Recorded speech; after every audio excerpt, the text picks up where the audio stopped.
Acara ini dipersembahkan oleh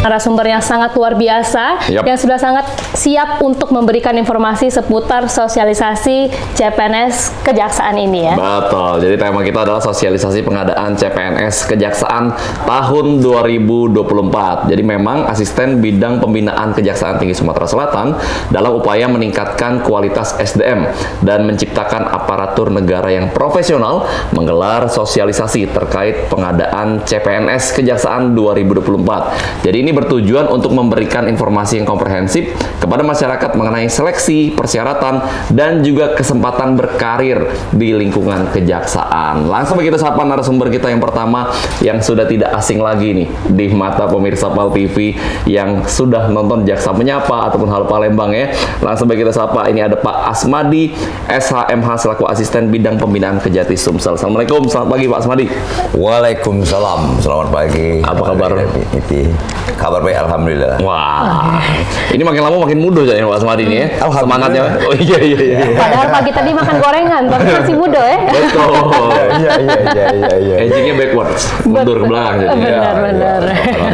Karena udah kali ketiga ini kita ketemu Pak ya. Iya. Dari setahun yang lalu lebih, makin semangat, makin menyala. Nampaknya memang Pak Asmadi, apalagi hari ini bakal siap untuk ke informasi lagi mengenai pengadaan CPNS Pak ya. Insya Allah. Dan di sebelahnya pilih juga ada narasumber kita yang kedua selaku Kepala Urusan Pengembangan dan Kesejahteraan dari Kejati Sumatera Selatan, ada Ibu Eka Sari SHMSI. Apa kabar Mbak Eka? Alhamdulillah baik. Mas Agai, apa kabar? I'm successful, thank you for asking.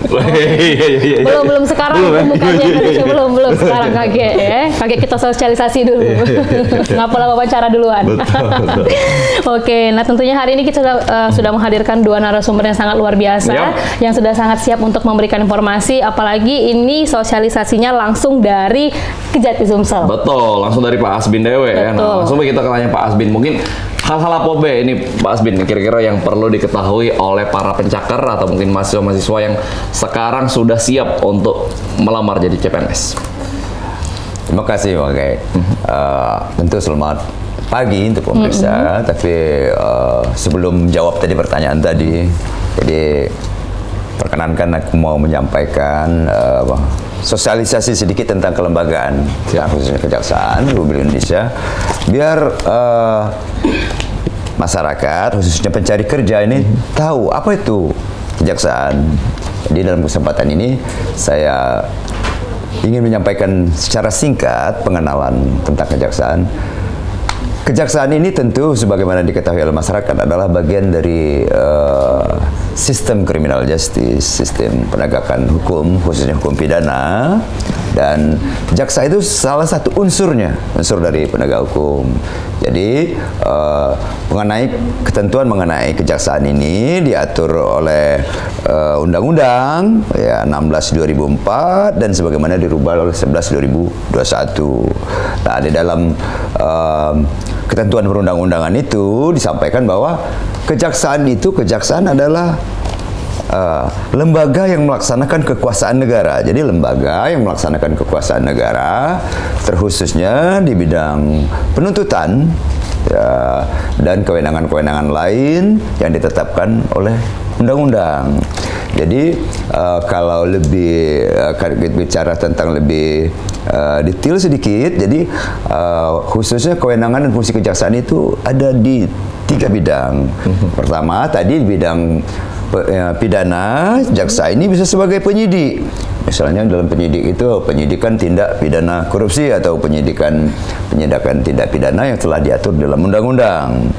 Kemudian di bidang pidana, jaksa juga berlaku sebagai penuntut umum yang suka misalnya kita lihat di TV-TV dalam proses persidangan penuntut umum.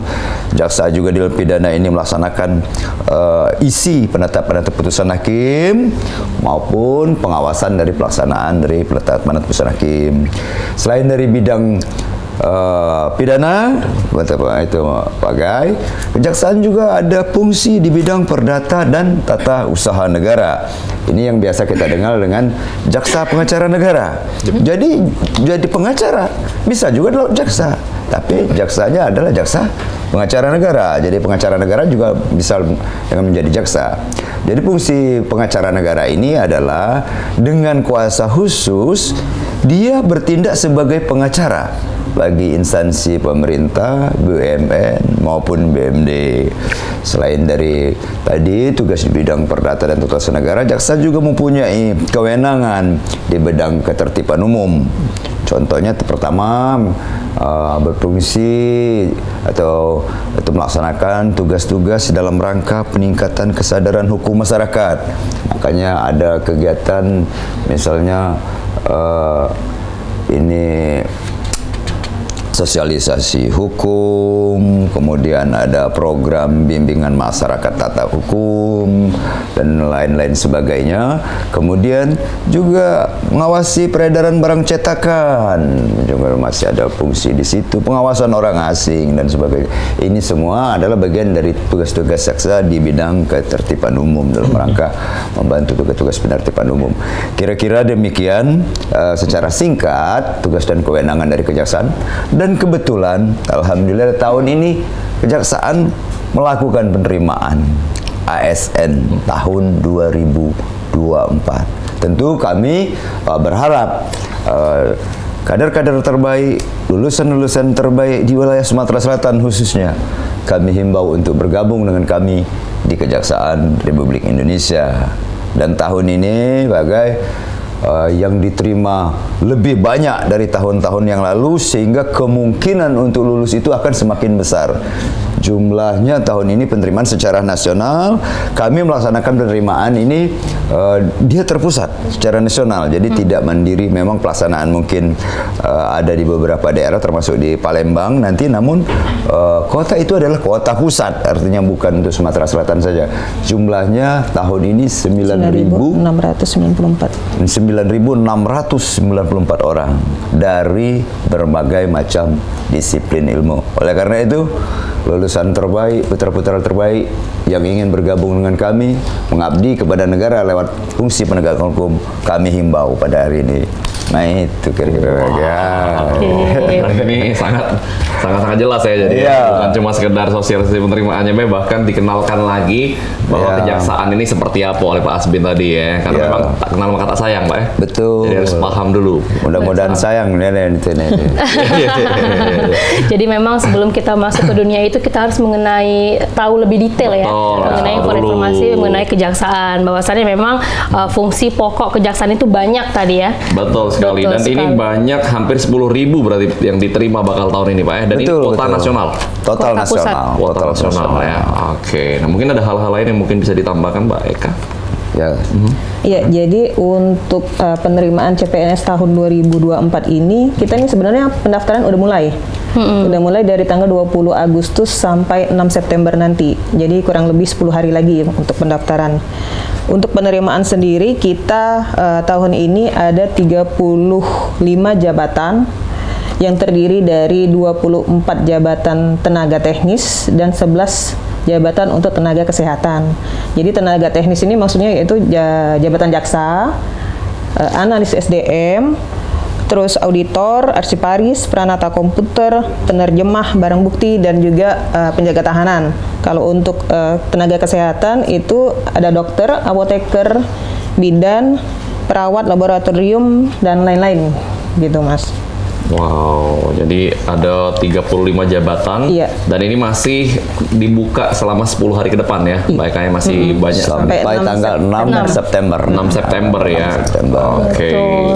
Dan mungkin ini bisa jadi informasi juga bagi masyarakat yang mungkin masih bingung ya. Karena ada beberapa masyarakat yang bilang Pak bahwasannya kalau untuk mendaftar di kejaksaan itu harus dari SH, harus dari sarjana hukum. Itu betul atau tidak, Pak? Enggak kan? Enggak, ya malah ini jabatan yang kayak apa namanya selain jaksa itu banyak dari S1 non hukum dan D3 yang D3 juga penerima D3, bahkan ada juga yang dari SMA kayak penjaga tahanan. Oke. Jadi saya tambahkan, jadi itu ada persepsi yang kurang pas. Kalau misalnya beranggapan, kalau mau masuk kejaksaan itu harus sarjana hukum. Tidak. Dalam yang hampir 10.000 ini, kita tadi sebagaimana tadi menerima juga beberapa dari disiplin ilmu, termasuk dokter, perawat, bidan ada di ini. Karena kami tentunya selain dari membutuhkan seorang jaksa dari bidang ini, saya maksudkan selain membutuhkan dari sarjana hukum, kami juga butuh tenaga-tenaga lain seperti misalnya di bidang komputer, ekonomi dan lain-lain. Ini sebagaimana nanti yang diumumkan oleh Bu Eka tadi. Wah, lengkap jadi Pak ya. Iya. Jadi nggak mesti SH, SE lah, yang Bisa. lain juga mungkin ST itu juga bisa ya. Bisa hampir semua jurusan kita. Hampir semua jurusan ya. Karena tadi ada 35 jabatan dan 11 yang kesehatan, 24 yang teknis ya. Iya. Luar biasa. Dan kalau untuk prosesnya sendiri nih, seperti yang tadi disampaikan bahwa ini kan terpusat di nasional, hampir 10.000 ini adalah kuota nasional. Berarti proses seleksi dari awal secara online atau seperti apa nih? Iya, benar. Jadi peserta untuk daftar awal itu melalui akun situs SSACN. Daftar semua online, tidak ada pengiriman berkas ke kantor, itu nggak ada. Setelah itu nanti kita seleksi administrasi, itu dari tim panitia, daerah juga. Setelah itu baru pengumuman seleksi administrasi. Dan pada masa saat kita seleksi administrasi, pengumuman administrasi, apabila seandainya peserta ngerasa ini kok aku nggak lulus padahal ngerasa dia lulus, itu bisa disanggah. Nanti ada masa sanggah pada saat itu. Bisa banding ya Mbak? Iya, bisa. belum nak banding. Cuman banding bukan banding upaya hukum, banding sanggah administratif. Mentang-mentang kejaksaan nak disanggah kan? Oke, tapi Mbak Eka, kalau untuk yang biasanya membuat seleksi administrasi itu gagal, itu biasanya dari faktor apa, Mbak? Itu kalau untuk administrasi biasanya kurang teliti dari para pelamar. Kadang-kadang kita kan panitia itu kadang melihat pas seleksi administrasi mereka itu, contoh seandainya lamaran, surat lamaran, kadang-kadang mereka tidak diupload, lupa upload atau nggak pakai materai. Padahal di pengumuman udah dijelasin untuk surat lamaran itu pakai materai, pakai materai elektronik. Jadi kadang-kadang yang kurang ketelitian dari para pelamar yang membuat mereka gagal. Betul hal-hal kecil kayak gitu ya, sayang banget kalau misalnya karena kurang materai lah, kurang cap apoy jadinya karena yang baca mungkin komputer galau ya Mbak. Iya. Secara sistem ya. Nah kalau kita bicara mengenai pendaftaran kan pasti tidak lepas dari syarat nih. Kalau tadi sempat di-spill bahwa even kalau tamat SMA pun masih bisa punya kesempatan untuk bergabung di kejaksaan ya. Nah, lalu selain tamatan, selain lulusan S1 lalu SMA, ada syarat-syarat lain nggak nih Mbak yang mesti benar-benar dinotis, seperti apakah kalau kita masuk ke kepolisian atau TNI itu kan ada tinggi badan minimal segala macam. Apakah di kejaksaan juga sama? Sama. Jadi di kejaksaan itu khusus untuk jaksa, usia dia itu minimal 18 tahun. 18. Maksimal itu 27 tahun pada saat mendaftar. Tapi di luar non jaksa untuk jabatan lain itu usianya itu paling maksimal 35 tahun dan boleh menikah. Khusus untuk jaksa itu tidak boleh menikah. Untuk tinggi berat badan itu sama semua. Untuk yang cewek itu minimal 155, yang cowok itu 160 cm. Dan BMI-nya harus ideal. Berat badan? Iya, berat badan sama tinggi. Itu BMI, perhitungan BMI-nya itu harus ideal. Terus juga SKCK itu juga harus dilengkapi dengan SKCK yang masih berlaku. Untuk yang S1 jaksa itu untuk S1 seluruh S1 itu harus ada pakai TOEFL minimal 450. Bahasa Inggris, itu kalau bahasa Inggris. Itu berlaku jaksa dan non jaksa ya Mbak? Iya, untuk S1 khusus S1. Gitu. Dan untuk pelamar S1 dan D3 itu minimal akreditasinya B kampusnya. Oh, untuk kampusnya juga. Kampus dan prodinya itu minimal B. Untuk SMA itu rata-rata minimal 7 nilainya itu. I see. Oke, jadi banyak hal yang harus diperhatiin memang supaya juga ini kan terkait peningkatan kualitas sumber daya manusia ya Pak ya. Supaya kedepannya jaksa-jaksa ini makin berkualitas ya, minimal belajar Inggris lah ya berarti dari sekarang kalau untuk para mahasiswa atau para pelajar ya. Karena minimal 450 TOEFL-nya tadi ya. 450 ya. 450. Nah, selain itu masih ada lagi mungkin yang perlu dinotis oleh para pelamar atau para pencakar? Udah sih itu kalau untuk yang jaksa itu IPK itu minimal 3,0. 3,0 ya. Iya, selain dari jaksa itu ya? Yang non jaksa baik D3 ataupun S1 itu 2,75. Oke, untuk IPK. Baik. Selengkapnya lihat di pengumuman. Ya, nah itu detail selengkapnya masih dilihat pengumuman atau nanti di daftarnya dari website SSACN tadi ya? Iya. Oke, baik kita bakal ngobrol lagi tanya-tanya mengenai sosialisasi pengadaan CPNS Kejaksaan tahun 2024 masih bersama dengan Pak Asbin dari Kejati Sumsel, Pak Asmadi dan juga Mbak Eka Sari. Jangan kemana-mana, tetap bersama kami di Halo Palembang. Iya.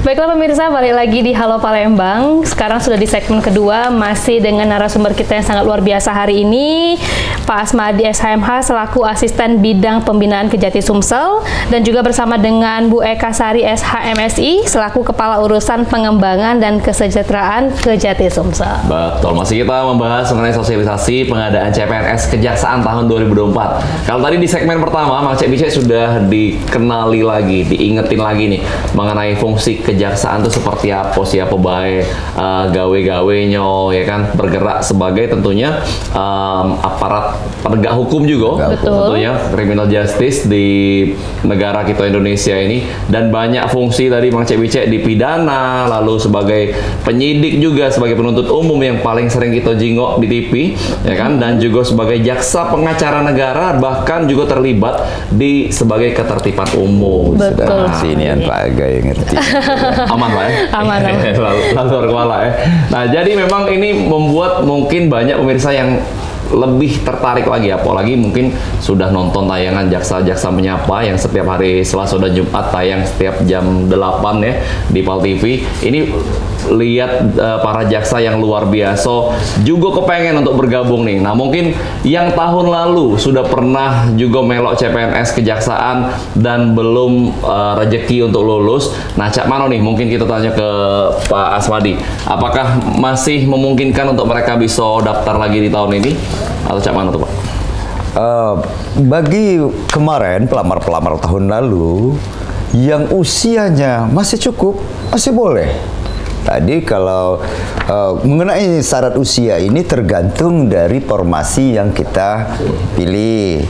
Misalnya kalau jaksa 18 ke 27. Dan misalnya di bidang lain juga ada persyaratan, misalnya maksimalnya sampai yang non jaksa sampai ke 35, bahkan boleh menikah. Dan di tahun ini jadi ada satu kemudahan lagi bagi pelamar yang tahun lalu telah mengikuti pendaftaran di kejaksaan, telah mengikuti tes yang sudah sampai ke tes seleksi kemampuan dasar. Tahun ini boleh memilih, boleh memakai hasil atau nilai yang didapat tahun lalu. dengan konsekuensi. Berarti kalau kita memilih, misalnya kita menganggap nilai kita tahun lalu sudah cukup besar, nilainya misalnya kita anggap misalnya 500 misalnya atau 200. Ini sudah bagus ini.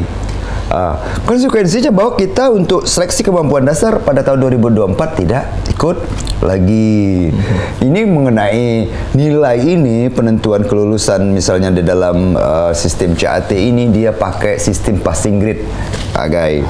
Jadinya misalnya tahun ini misalnya nilai terendah yang lulus misalnya 250.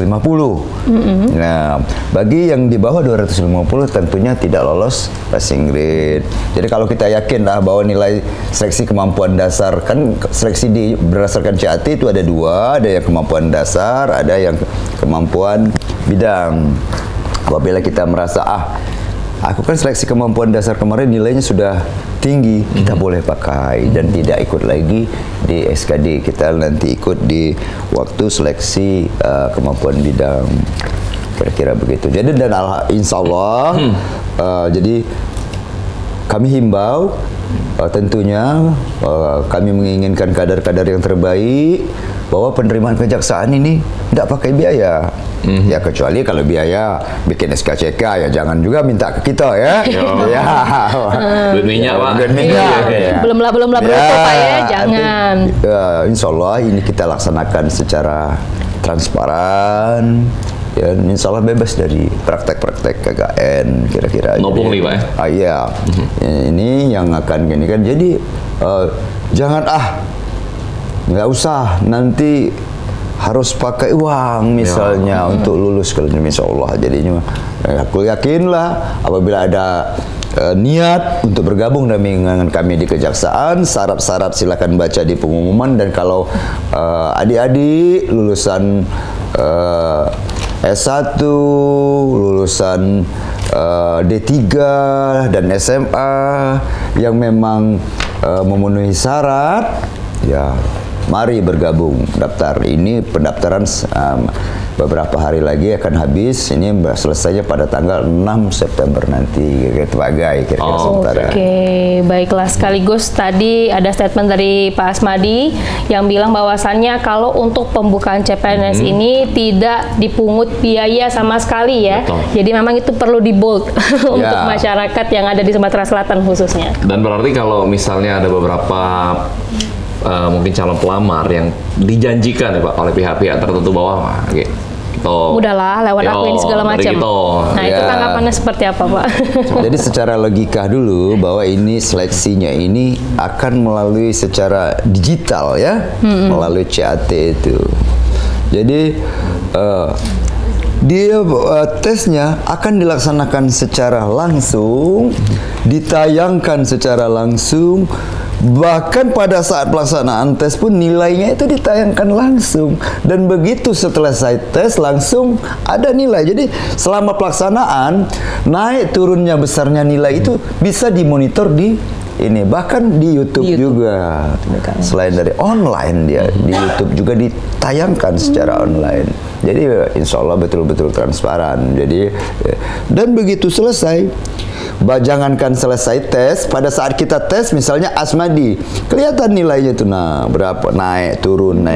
Jadi peluang untuk melakukan manipulasi khususnya kelulusan dan terkhusus lagi mengenai nilai-nilai CAT ini sangat kecil kemungkinannya. Oleh karena itu saya bahwa ini dilaksanakan dengan sistem penggunaan IT ini akan lebih transparan. Walaupun selain dari pelaksanaan tes secara hati-hati, nanti ada wawancara dan sebagainya sebagai tindak lanjut ininya atas proses ya, ada kesehatan, ada psikotes dan wawancara. Kira-kira. Berarti terakhir di wawancara ya? Di wawancara terakhir. Itu yang menentukan ya Pak? Ya. Itu terkhusus untuk bidang jaksa dan non jaksa atau seperti apa Pak kalau untuk tes yang wawancara itu? Ya, pertama saya tanggap dulu yang Pak Aga ya, yang menentukan. masing-masing, jadi Pak Agai, masing-masing tahapan itu punya komposisi dia. Komposisi penyumbang unsur kelulusan. Yep. Misalnya CAT itu 50. Wawancara misalnya kita 15 dan macam. Jadi memang ada unsur penilaian jadinya dia. Ada bobot masing-masing Ada dari bobot itu, masing-masing. Tadi apa baby? Kalau untuk nanti kan ada tes CAT, Ya. SKD dan lain sebagainya. Dan nanti kalau untuk di tes terakhir itu ada tes wawancara juga ya Pak ya. Nah, Ya. kalau untuk yang melakukan tes wawancara itu harus di bidang jaksa atau non jaksa juga melakukan tes wawancara juga Pak? Semua ya. wawancara, semua diwawancara sesuai tentunya materi wawancara selain dari materi umum terkait dengan tugas fungsi jaksa sebagai penegak hukum dan sebagainya. Juga mungkin nanti perorangan itu akan disesuaikan dengan formasi yang dilamar masing-masing, yang dibutuhkan. Misalnya kalau kita sarjana komputer, nanti kalau ini masa ditanya bidang lain, kan, tentunya akan disesuaikan dengan formasi yang kita lamar. Oke, mungkin Bu Eka mau menambahkan? Ya, jadi sebelumnya aku nambahin masalah SKD tahun 2023. Jadi gini, ini kan termasuk peraturan baru. Jadi SKD 2023 itu bisa dipakai asal dia masuk passing grade untuk SKD 2024. Jadi si pelamar ini bisa memilih dia mau memakai nilai SKD 2023 atau dia mengikuti tes lagi untuk di 2024. Kalau dia memilih SKD 2023, dia nggak ikut lagi tes SKD 2024. Tapi dengan catatan juga itu belum tentu menentukan kelulusan. Nanti kan akan di ranking juga gitu. Dan juga 2024. Iya, untuk nilai SKD 2023 dia bisa memakai asal dengan jenjang jabatan yang sama. Jadi seandainya dia kemarin ikut yang SMA, jadi dia harus bisa mengikuti yang SMA SKD, juga untuk SMA tahun juga 2024. tahun ini. Jadi nggak bisa seandainya dia tahun kemarin dia SMA ngambil. Tahun ini tahu sarjana. Tahun ini dia lulus sarjana mau ikut pakai sarjana SKD itu pakai beda. SKD itu nggak bisa. Jadi harus sesuai dengan jenjang jabatan yang sama. Standar yang lain. Ya, standar Bisa lain. juga dari instansi yang lain. Seandainya dari instansi lain dia kemarin ikut, dia mau mengikuti ini bisa dipakai. Antar instansi bisa. Jadi nggak harus dia tahun kemarin dia ikut kejaksaan, tahun ini dia harus ikut kejaksaan lagi untuk ngambil SKD 2023 nggak? Cross bisa ya? Bisa cross ya. Kalau misalnya dia memilih untuk ikut yang 2024, tapi rupanya 2024 lebih rendah nih, dia ngajuin yang 2023 atau gimana tuh? Kalau Maksudnya? Jadi enggak gini Mas. Jadi kalau di awal harus udah pilih ya? Iya, dia di awal pas seleksi administrasi dia itu harus udah milih. Udah milih ya? Ada unsur ini juga ya kan. Makanya dia kita juga berharap ikut. misalnya 200, nanti 250 passing 2024 berdasarkan ranking yang terendah, nggak lulus dia. Jadi Kalau memang ternyata harus dari awal. dia 200 hanya 150 kita anggap, maka dia lulus. Tapi menentukannya harus dari tahapan ini, Di awal jangan ya. bukan setelah pengumuman. Kalau begitu saya Enak. kepilih Iya. SKD Tinggal enggak, milih, harus dari kan? awal dia Aku tes tentukan. dulu lah katanya. Ya, tes dulu. Yang mana yang gede kan? Ya, Gede kan? Nggak bisa gitu. nilai yang besar nilai tidak bisa itu. Harus konsisten ya. Harus Karena konsisten. jaksa juga harus konsisten kan. Iya. Di awal pun udah terbiasa jadi ya. Iya. Nah, Pak Aswin, kalau kita ngomong masalah para pelamar ini, Pak, apa sebenarnya kriteria utama yang dicari dalam calon pelamar CPNS kejaksaan ini? Tentu kalau kriteria ya masing-masing formasi tugas kan berbeda-beda. Tentu kalau misalnya kita anggap seorang jaksa, kalau seorang jaksa ya kalau kriteria, kalau fisik tadi sudah dijelaskan oleh Bu Eka bahwa karena jaksa itu berseragam, menjadi jaksa khususnya jaksa dia berseragam merupakan penegak hukum, dan jaksa itu adalah organisasi yang bersifat satuan. Kalau kesatuan itu kayak seperti TNI, Polri. Jadi maka ada diatur masalah tinggi badan tadi 160 Untuk cowok. laki-laki dan 155 perempuan, dan berat badan juga harus ideal. Kalau saya ini mungkin kalau dulu awal melamar mungkin bisa enggak terima ini. Mungkin kekurusan. Iya, jadi nanti dia badannya harus ideal, tidak terlalu gemuk, dan tidak terlalu kurus. Dan tentunya kalau karakter seorang jaksa itu ya tentu dia harus pertama dia harus orang yang peduli dengan keadilan. Setiap orang yang merasa terganggu dan risih melihat ketidakadilan, itu kriteria, menurut saya kriteria pertama jadi seorang jaksa. Penegak hukum itu orang peduli dengan ketidakadilan, kemudian tentu harus diikuti oleh karakter yang baik pada manusia pada umumnya, harus jujur ya, tegas dan sebagainya, kira-kira begitu. Betul, karena ya karakter itu yang juga sangat menentukan ya Pak ya, pasti. Ketika nanti diwawancara kan pasti ketahuan semua nih, oh ini wawancara ya, psikotes juga, tes kepribadian, itu mudah-mudahan nanti bisa menggambarkan karakter atau sifat dasar dari seorang pelamar. Nah, tahapan ya Pak, kalau misalnya sudah lulus tahapan terakhir wawancara ya, nah itu kira-kira apakah mereka langsung jadi CPNS atau di training dulu seperti apa? Nanti kalau tentu pengkaderan seorang pegawai di kejaksaan itu adalah pengkaderan yang berkelanjutan. Jadi sampai pensiun dia pun akan dikader. Bahkan mau pensiun pun ada training persiapan pensiun. Ya, artinya sebelum bertugas nanti dia akan mengikuti program-program pendidikan. Ada pendidikan dasar, ada pendidikan administrasi, dan kalau dia misal ada pendidikan teknis bidang. Misalnya kalau dia seorang jaksa, dia akan mengikuti pendidikan teknis lanjutan. Jadi program ini sudah diprogram tersendiri tentunya oleh kejaksaan melalui Badan Pendidikan dan Pelatihan Bandiklat Kejaksaan. Jadinya tentu dipersiapkan dulu sebelum dia terjun ke bidang tugas masing-masing. Kalau masalah penempatan Pak, apakah memang kalau kita, ini kan terpusat kuota nasional, apakah memang kalau kita domisili di Sumsel, apakah pasti kita akan berkarir di wilayah Sumatera Selatan atau enggak? Nah ini kadang-kadang yang terkait penempatan ini, kadang-kadang wong kita ini nak balik itulah. Itu bahasa Palembangnya. Jadi orang Palembang katanya pada umum, dan hampir seluruh ini, tentunya kita biasanya pengen tugas di tanah kelahiran. Betul. Dan kalau kejaksaan ini sama seperti instansi vertikal lainnya, kayak instansi vertikal misalnya polisi, hakim, dan lain-lain, tentara, TNI. Ini penempatannya seluruh Indonesia. Jadi bisa jadi penempatan kita bisa jadi di Papua mungkin segala macam. Tapi ya tentu inilah satu, jangan ini dianggap sebagai suatu halangan, inilah tantangan kita, inilah peluang kita untuk mengenal dunia luar, khususnya Indonesia, wawasan kita tentang Nusantara. Ini malah asik bener ini, malah asik jadi bertugas nanti ke Aceh misalnya. Jadi insya Allah kalau dia mengikuti karir khususnya jaksa, dia akan melihat keanekaragaman Nusantara, budaya, segala macam kuliner. Ini satu peluang untuk mengenal Indonesia lebih baik. Udah Mas Aga ya. Mengabdi untuk negara. Pengalamannya juga banyak ya pasti yang didapat ya Pak ya. Yes, betul. Kita bakal bahas lagi di segmen ketiga masih dengan Pak Asmari dan juga Mbak Eka tentunya mengenai sosialisasi pengadaan CPNS Kejaksaan 2024. Jangan kemana-mana.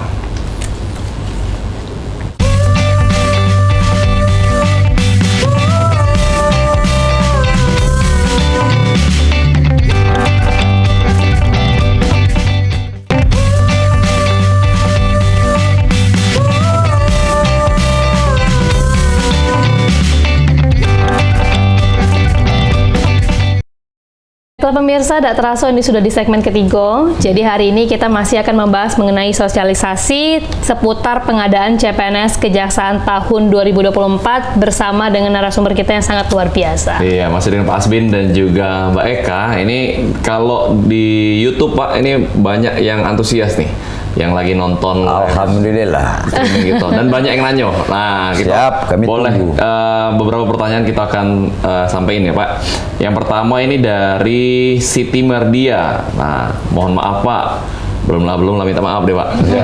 Mau tanya gimana nih caranya biar bisa masuk CPNS Kejaksaan 2024. Mungkin tips and triknya nih, mungkin dari Pak Asbin dulu. Kalau tips trik, pertama kalau caranya itu daftar, penuhi syarat-syarat. Jadinya kemudian seleksi. Kalau trik pertama ya ikhtiar dengan cara belajar. Selain ikhtiar ya berdoa. Dan yang paling penting itu jaga kesehatan dan kebugaran, khususnya pada saat pelaksanaan tes itu sendiri, tes CAT. Jadi salah satu tesnya. Kalau saya pribadi misalnya, untuk di malam terakhir kita akan ujian, itu jangan dan pikiran dan fisik jangan diporsir untuk belajar lagi.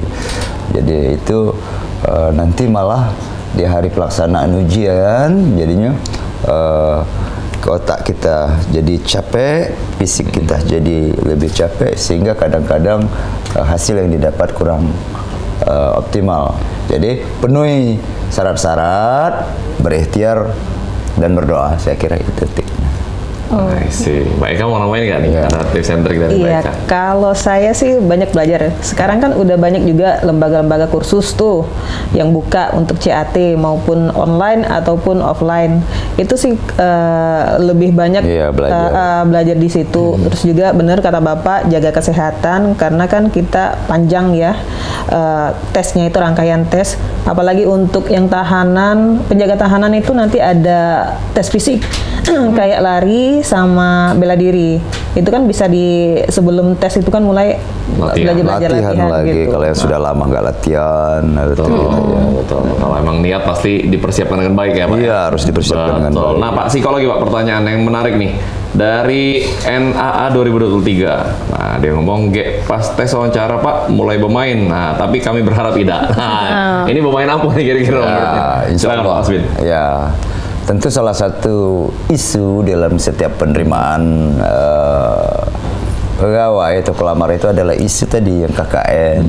Dan insya Allah kita tadi, selain kita di dalam penerimaan ini sebagaimana sistem penerimaan nasional kita menggunakan IT, kita juga telah menerapkan pola atau sistem-sistem pengawasan terhadap petugas-petugas yang terlibat dalam penerimaan pegawai.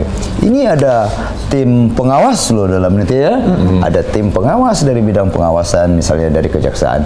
Namun secara umum bahwa kalau untuk pelaksanaan sistem penerimaan melalui CAT yang menggunakan CAT ini, SKD maupun SKB-nya ini pelaksananya itu adalah BKN. Jadi tesnya di SCAT itu di kantor regional BKN, dan kami kejaksaan sifatnya sebagai dalam di situ adalah panitia daerah itu membantu BKN. Jadi pelaksanaan untuk CAT ini dari BKN.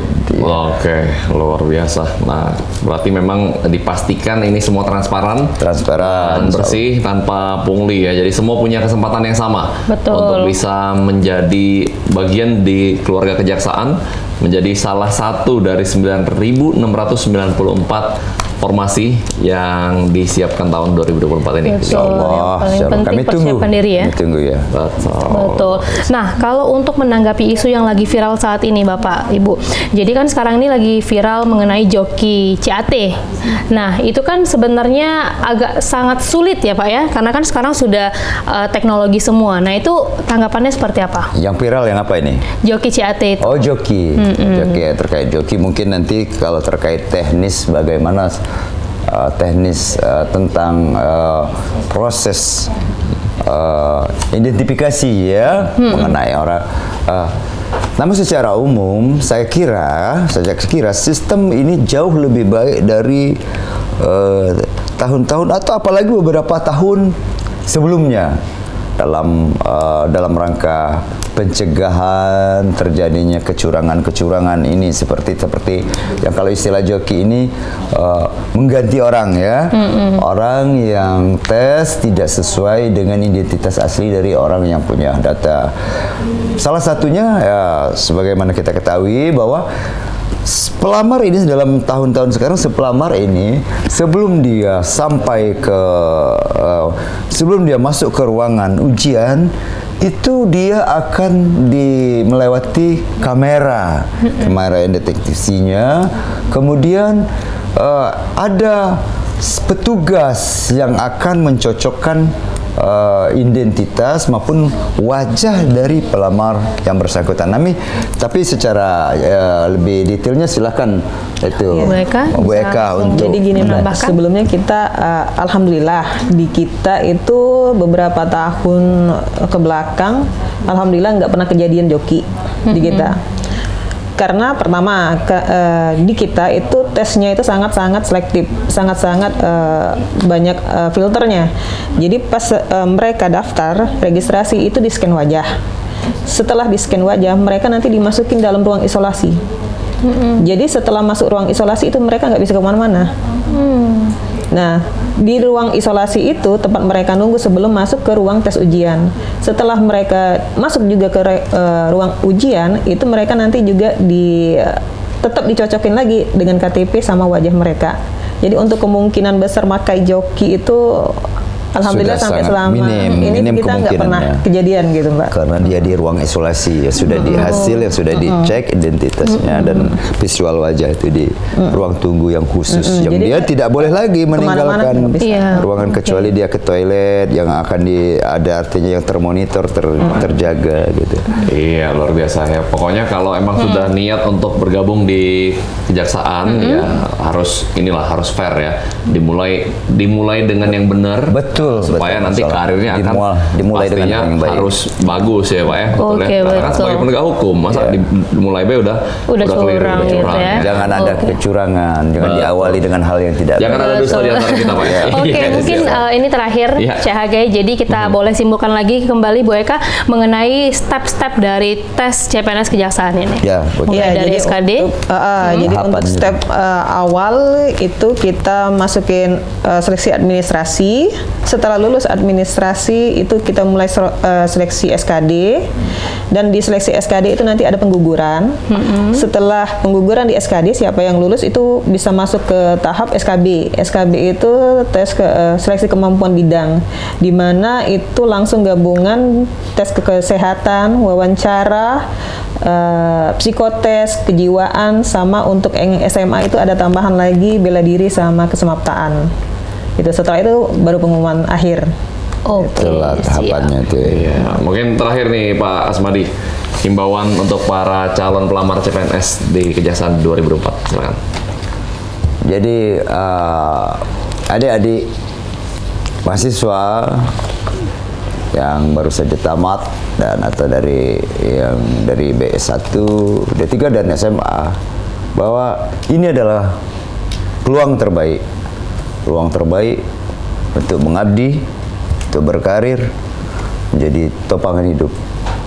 Jadi Kejaksaan Republik Indonesia bergabung dengan Kejaksaan Republik Indonesia adalah salah satu pilihan terbaik di tahun ini untuk para pencari kerja yang memenuhi syarat. Kami tunggu di Kejaksaan Republik Indonesia. Kami tunggu di Kejaksaan Republik Indonesia. Luar biasa tantangan untuk dua narasumber kita. Terima kasih banyak Pak Asbin, Pak Asmadi. Sama-sama, terima kasih ya Gagai dan Mbak Eka. Terima kasih banyak. Dan juga terima kasih untuk Mang Cepi Mirsa Pal TV. Langsung baik daftar. Diingat di web SSACN atau mungkin bisa lihat-lihat di Instagram Kejaksaan. Biropek Instagram Biropek Kejaksaan atau Kejati Sumatera Selatan. Kejati Sumatera Selatan ya. Nah itu boleh dicek banyak info di situ. Bisa tanya-tanya juga, mungkin bisa DM langsung ya Mbak ya. Boleh. Info-info lebih lanjut. Dan terus saksi ke Halo Palembang setiap harinya jam 9 sampai jam 10 Senin sampai Minggu cuma di Pal TV, memang punya kita. Terima kasih telah nonton. Aku HGKND. Aku Philip pamit undur diri. Terima kasih dan sampai jumpa.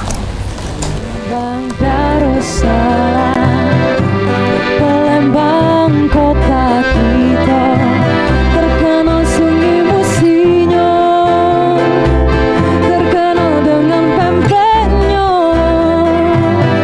jembatan Ampera yang anggun, masjid agungnya yang cinta, menambah terkenalnya kota kesayangan kita.